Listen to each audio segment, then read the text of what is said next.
Outlast is a first-person survival horror game written by J.T. Petty and brought to life by Red Barrels, a brand new indie developer.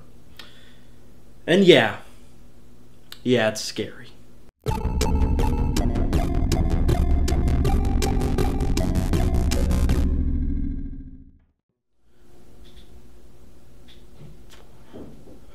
The relatively new found footage genre sure has taken a beating over the years, hasn't it? When Blair Witch Project first premiered in theaters, audiences were put off and disoriented by the strange, rugged, no-nonsense film style, despite critics raving about how different it was. This same criticism was levied at other found footage films that came after that, such as Paranormal Activity, Wreck, VHS, you get the picture. On the flip side, some films tried to merge the found footage angle with a more traditional film style, which usually resulted in a confusing mess such as George Romero's very unfortunate Diary of the Dead. As for found footage in video games, I would say it's pretty much unheard of. Outlast is probably the first mainstream game to use found footage throughout the majority of its runtime, and if not that, it's definitely the first game I've played that does found footage justice in video games. In Outlast, you play as Miles Upshur, a freelance journalist who's decided to investigate Mount Massive Asylum after receiving an anonymous tip. The whistleblower claims that this remote asylum is home to inhumane experiments that must be brought to light.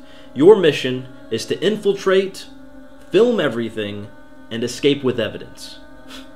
If only it were so easy. The game opens with Miles driving to the facility and sneaking in through an open window, only to discover that the situation is far more dire than he'd prepared for. Outlast isn't fucking playing around. It doesn't even feel like a video game. It's a shadowy, claustrophobic descent into total terror that leaves your mind with nothing but helplessness and a plague of uncertainties. This latter will only lead to your complete loss of hope as you run, hide, and die by the hands of mutilated monstrosities. The scares are better than most games. They almost always follow an appropriate level of build-up and tension, through clever audio design, heart-pounding music scores, and dynamic lighting that makes you wonder, who the fuck is that? Overall, the sound design is probably the best part of Outlast. Not since Amnesia have I seen a soundtrack that so perfectly sells the cautious segments of the narrative and also the frantic ones. Outlast knows how to walk the thin boundary between nervous unease and panicked terror, and freely jumps between the two when necessary. This dichotomy is prevalent over the course of the adventure and works to keep the player unsure of future trials. Very few important sequences in Outlast are truly predictable. It's an unnerving game by and large. But not entirely. Sometimes the hopeless tone gives way to a more tedious nature, which is mainly caused by poor level design. You ever play a horror game that makes you find 2 or 3 separate rooms, press a button, activate a switch, pull a lever, or some menial uninteresting task that belongs in an online RPG? Yeah, Outlast has a lot of those. Activate water pumps, power up a generator, find an elevator key. Ugh, so fucking tedious. Luckily, these boring segments were generally balanced by a handful of well-placed chase sequences which were both enjoyable and heart-pounding. One thing I genuinely find kinda confusing about this game is how the character closes doors. This game is an unmistakably stealthy, quiet, and cautious game, and for some reason, this dude just goes around slamming doors. I'm sneaking, I'm crouched, and I go to close a door, and the dude just slams it. It's not that important, but it was pretty jarring at first. The only explanation I could think of is maybe the developers only expected people to close doors when they were running away from something, and not when they're sneaking around. Anyways, the found footage factor is one of the key components that sets Outlast apart from other horror games. It creates a couple of interesting dynamics that the player must keep in mind. Firstly, you need to find batteries, if you don't want to die.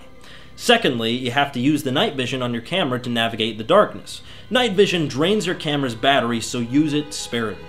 Thirdly, if you need a closer look at a moving figure in the distance, the camera has a generous zoom feature. Zooming is always safer than getting closer to something you know nothing about. Surprisingly, the camera is a very streamlined and comfortable mechanic that enhances gameplay rather than hindering it.